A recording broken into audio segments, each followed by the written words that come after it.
Show. Okay, good morning. The more we rely on technology for data storage and business operation, the more susceptible we are to cybercrime. What are the ethics we need to consider around ransomware? And would you pay money to these people who demand money from you?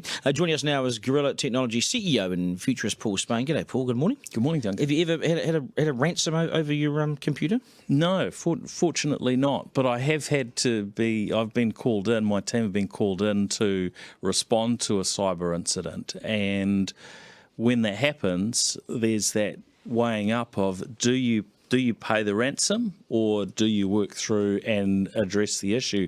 And that's becoming more and more challenging in terms of how to address it. Oh, really? Are you saying that there are times when perhaps you should pay the ransom?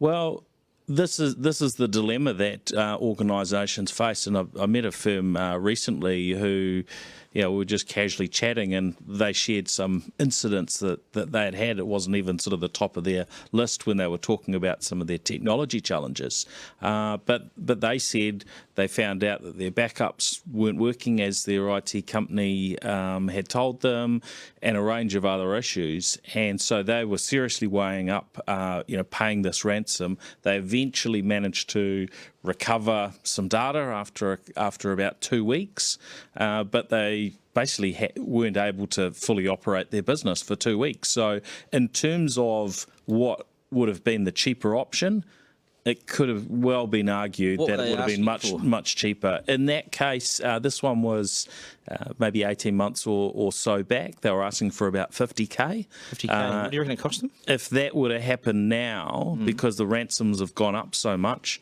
that could easily be in the 500K to 1 million.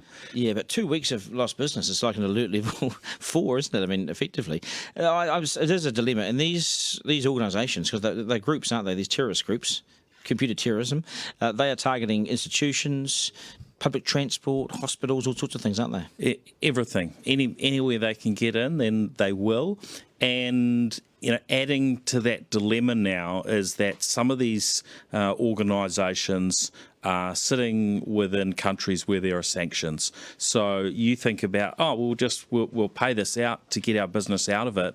But if that's an entity, for instance, in North Korea, how does that play out? You could end up with a year in jail because you've done a transaction with North Korea and you might not even know where you're doing that transaction with. So I think it's really important that organisations now, COVID's hit us hard enough, but COVID should teach us that anything can happen anytime, and we need to really lower those risks so that that's not a dilemma that organisations are facing. No, well said. Very, very quickly, how many times a day would there be cybercrime in New Zealand? How many incidents? Well, they're on all sorts of levels, but they are happening. They are happening every day, and the very large majority of them go unreported. I was talking to somebody at one of the big 4 consulting firms recently. We were talking about Team New Zealand losing $3 million in that online invoice scam, and he said, "Look, I've had more than 10 customers directly impacted to a value of $1.5 million each." Yeah, get advice. So this stuff is happening all over the place. So every organisation needs to get a cybersecurity audit and needs to be doing cyber awareness training across their teams. Get advice is what Paul is saying, and give him a call, basically. Gorilla Technology CEO and futurist Paul Spain. 6:30 it is. Here's the news. Good morning, Amanda.